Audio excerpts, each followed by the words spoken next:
There were no chips, the nails were shiny, they looked like they had just been painted. Hey guys, thanks for watching. I'm Jessie Sage and this is my review of dip powder nails. I'm not wearing the dip powder nails right now, so don't look at these ones and think that that is the example. I'm going to put in the clips of my nails, which were this gorgeous, super bright 90s convertible red. I'll do the review and then I'll get into how I also remove them. So let's get started. According to my research, dip powder nails, which are also known as SNS nails, have been coming back into popularity recently. They came out in the 80s. They're similar to acrylic nails in that they use the powder. If you ever gotten your nails done or seen acrylic nails done, they use an acrylic powder, but they don't use the same ingredient that makes acrylic nails have that really strong, pungent smell that you can't stand to be in the salon when they're being done. It doesn't use that ingredient, so it's much more gentle on the nails, although it still is acrylic. It's sort of a hybrid between your natural nails and an acrylic nail. They don't glue on any tips or form any sort of gel ball with the acrylic and then spread it out to make your nail much thicker. So it has a very thin and slim appearance, so it looks very natural, very elegant.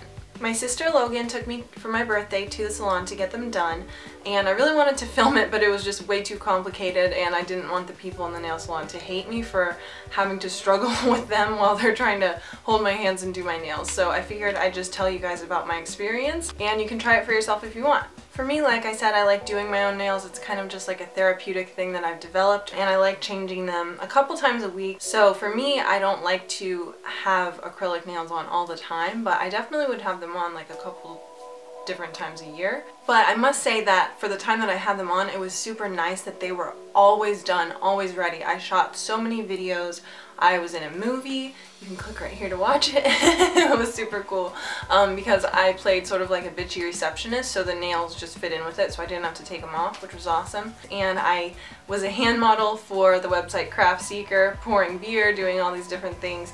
So it was awesome to have them just ready to go, and I knew that I didn't have any chips because right now I have this beautiful polish, which is a Sally Hansen polish called Something Blue, but it already has all these chips. The price is $40 at the salon that I went to, and then the tip, so it ended up being $50.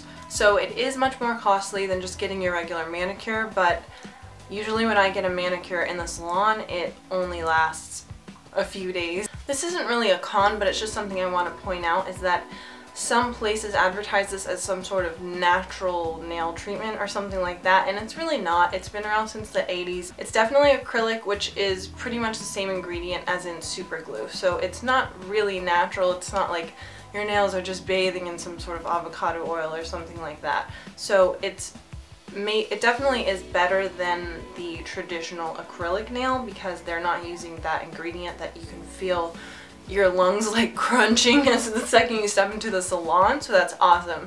And that's why I definitely think you should try it, but just don't think that it's like some sort of organic treatment or something if that's what you're looking for. Oh, one more pro for me, which is just for me personally. I just love the sound of them. My nails right now, they do have a sound, they're pretty long. But those nails, because they're basically plastic on top, is what the acrylic is a plastic, I think. It's a polymer.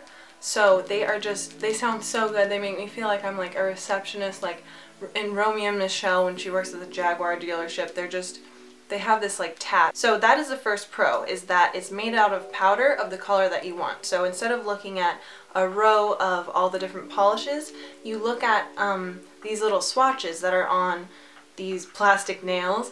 There's probably 150 of all different colors and different textures, like sparkles and different things, and you pick the color that you want. I think mine was like 18 for some reason. I remember that, and it was just this super bright red because I just always see like Anna Nicole's nails on the holiday special around the holidays, and they are just this gorgeous like bright, it's a red orange. That was sort of her signature. So I went for that sort of classic one because I knew Christmas was coming up as well, so I wanted to be very Christmassy. They paint on a base coat of some sort, and then they bring out the color that you've chosen, which is a little pot of powder. And my color, which I told you about, this super bright red, it just looked like this very bright pink, but it was not a red. And I thought, is that just the wrong color? Did they not get what I wanted. And I didn't want to say anything because I didn't know how the thing worked. So I was like, well, maybe that's right. So they start, after they paint the base coat, they dip your nail into the powder. A little bit gets onto your skin, but they just like dust it off with a makeup brush, basically, a big fluffy brush, and it sticks onto the nail over and over each coat, and it slowly builds up, and as it builds, it actually became the color that I was looking for. Along with no chipping, there's no dry time, because the powder, once it is set, it is basically hard plastic. So they tell you to go wash your hands, and for me, washing my hands after my nails are done just seems crazy, but I'm just like, okay. My sister's like, yeah, this is what you do. She's like, I thought it was crazy at first too, but you don't have to go under a fan or a UV lamp or anything like that. There were no chips, the nails were shiny, they looked like they had just been painted, and nothing cracked, nothing happened. They were amazingly strong, and I hit my nails on a lot of things because as they started growing, they were getting longer than they had almost ever been, because the acrylic protects your nails from cracking, so they could grow longer. So as they got longer, I started hitting them on more things because I wasn't used to it. So that's definitely something that you have to think about. It's been however long, I have to look in my planner, I think 3 weeks or 4 weeks, and the only thing that happened was I just did that today. But other than that, they were all perfect until today. I just chipped it. Removal, it's not actually as difficult as I thought that it was. I started removing it with acetone nail polish remover, which was acetone, but it wasn't 100%. So I looked up what percentage your average nail polish remover was of acetone, and it was about 50 to 70%. And I was sitting with my left hand because I had tried the tip that I saw them do at the nail salon, where they put it on a cotton ball and they put some foil around the cotton ball and let it sit. And this is what they did to my sister's, because she gets hers every time, so they take them off and do a fresh thing. I tried that and it was not working, so I ended up putting my nails into a bowl of the solution and having a double boiler underneath. It was just all going wrong on the left hand, so I ended up not going through with removing the right hand because I didn't want to damage my nails any further. So the next day I went and I bought a bottle of 100% acetone from Walgreens, and you have to be really careful with this stuff. It's super strong. You should probably open some windows when you use it.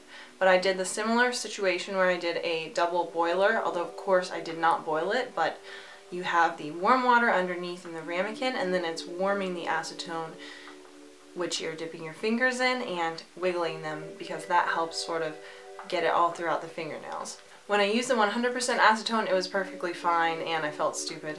And they came off and I didn't see anything that I needed to file or anything like that. Before you dip your nails into the 100% acetone, which you should be using, you need to file the tops of them, because when they do your dip powder nails, they put a very strong sealant on the top to seal the nails perfectly in. So you need to file it, which feels really, really weird to be filing your nails on top. It's like the worst thing you could possibly do, but it's not your actual nail, it's just the sealant. So you need to file that down so that the acetone can actually soak in. They are a little bit weak, so you gotta take good care of them just to help them refresh if you do take the nails off. So I hope you like this video. Please share it with somebody who's been curious about new nail techniques. I make new videos every week, so make sure you subscribe and click the notifications button so you can see all the videos that I make. And come check out my website, jessiesage.com, where I post my videos, photos, and blog posts. So come check it out, and I'll see you there.